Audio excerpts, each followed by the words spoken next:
بسم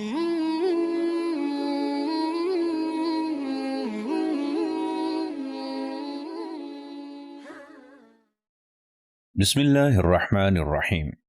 الحمد للہ رب العالمین والصلاة والسلام علی سید المرسلین اما بعد فاعوذ باللہ من الشیطان الرجیم بسم اللہ الرحمن الرحیم۔ السلام علیکم ورحمۃ اللہ وبرکاتہ۔ ناظرین کرام،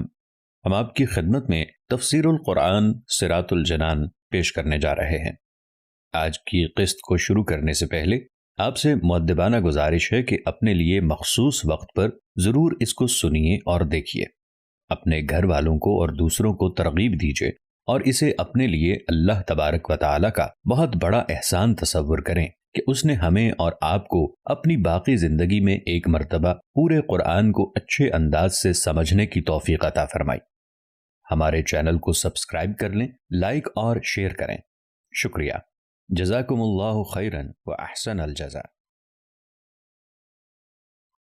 بسم اللہ الرحمن الرحیم۔ ناظرین کرام، قرآن مجید کا اصلی ماخذ اور سرچشمہ اللہ تعالیٰ کا علم اور اس کی وحی ہے، چنانچہ اللہ تعالیٰ ارشاد فرماتا ہے وَلَقَدْ جِئْنَاهُمْ بِكِتَابٍ فَصَّلْنَاهُ عَلَى عِلْمٍ هُدًى وَرَحْمَةً لِقَوْمٍ يُؤْمِنُونَ۔ اور بے شک ہم ان کے پاس ایک کتاب لائے جسے ہم نے ایک عظیم علم کی بنا پر بڑی تفصیل سے بیان کیا، وہ ایمان لانے والوں کے لیے ہدایت اور رحمت ہے۔ اور ارشاد فرمایا وَمَا يَنطِقُ عَنِ الْهَوَىٰ إِنْ هُوَ إِلَّا وَحْيٌ يُوحَىٰ۔ اور وہ اپنی خواہش سے نہیں کہتے، وہ وحی ہی ہوتی ہے جو انہیں کی جاتی ہے۔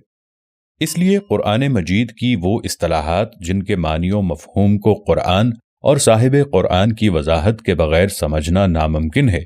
جیسے ایمان، اسلام، نفاق، شرک، کفر، روح، نفس،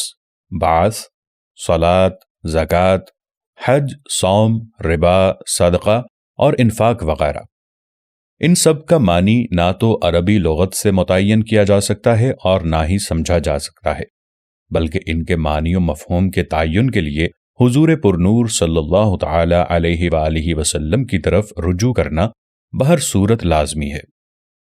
اور ان کا جو معنی و مفہوم آپ صلی اللہ تعالی علیہ وآلہ وسلم نے بیان فرمایا ہے اسے بلا تردد تسلیم کرنا ضروری ہے۔ اور جو لوگ قرآن مجید کی ان اصطلاحات کے معاملے میں صراط مستقیم سے بہک گئے، ان کے بہکنے کی بنیادی وجہ یہ تھی کہ انہوں نے وحی ربانی کی بجائے لغت عرب کو قرآن عظیم کا اصلی ماخذ قرار دیا، اور لغت میں ان اصطلاحات کا جو معنی مذکور تھا وہی ان کے لیے متعین کر دیا۔ ناظرین کرام،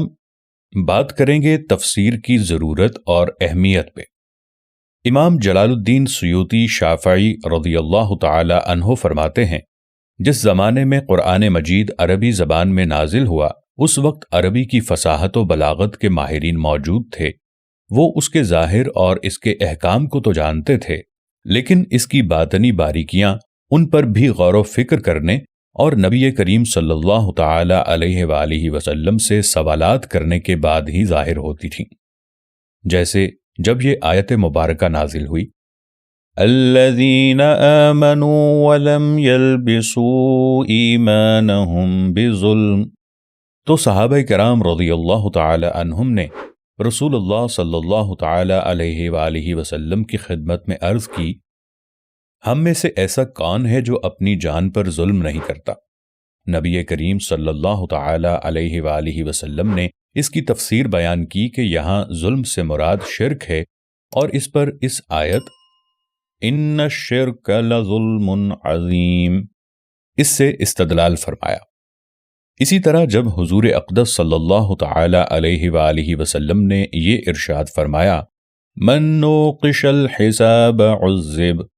یعنی جس سے اعمال کے حساب کے معاملے میں جرح کی گئی تو وہ عذاب میں گرفتار ہو جائے گا،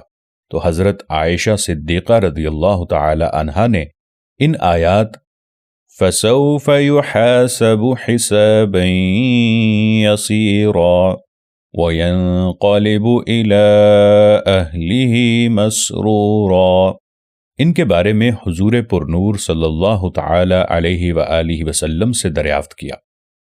آپ صلی اللہ تعالی علیہ وآلہ وسلم نے ارشاد فرمایا، یہ تو صرف اعمال کا پیش ہونا ہے، یعنی یہ وہ مناقشہ نہیں ہے جو حدیث میں فرمایا گیا ہے۔ جب میدان فصاحت و بلاغت کے شہسواروں کو قرآن کے معنی سمجھنے کے لیے الفاظ قرآنی کی تفسیر کی حاجت ہوئی تو ہم تو اس چیز کے زیادہ محتاج ہیں جس کی انہیں ضرورت پڑی، بلکہ ہم تو سب لوگوں سے زیادہ اس چیز کے محتاج ہیں، کیونکہ ہمیں بغیر سیکھے لغت کے اسرار و رموز اور اس کے مراتب معلوم نہیں ہو سکتے۔ قرآن فہمی بہت بڑی عبادت و سعادت ہے، لہٰذا تلاوت قرآن کے ساتھ مستند تفاسیر کے ذریعے معنی قرآن بھی سمجھنے کی کوشش کرنی چاہیے۔ حضرت ایاس بن معاویہ رحمۃ اللہ تعالی علیہ فرماتے ہیں، جو لوگ قرآن مجید پڑھتے ہیں اور وہ اس کی تفسیر نہیں جانتے، ان کی مثال ان لوگوں کی طرح ہے جن کے پاس رات کے وقت ان کے بادشاہ کا خط آیا اور ان کے پاس چراغ نہیں جس کی روشنی میں وہ اس خط کو پڑھ سکیں، تو ان کے دل ڈر گئے اور انہیں معلوم نہیں کہ اس خط میں کیا لکھا ہے۔ اور وہ شخص جو قرآن پڑھتا ہے اور اس کی تفسیر جانتا ہے، اس کی مثال اس قوم کی طرح ہے جس کے پاس قاصد چراغ لے کر آیا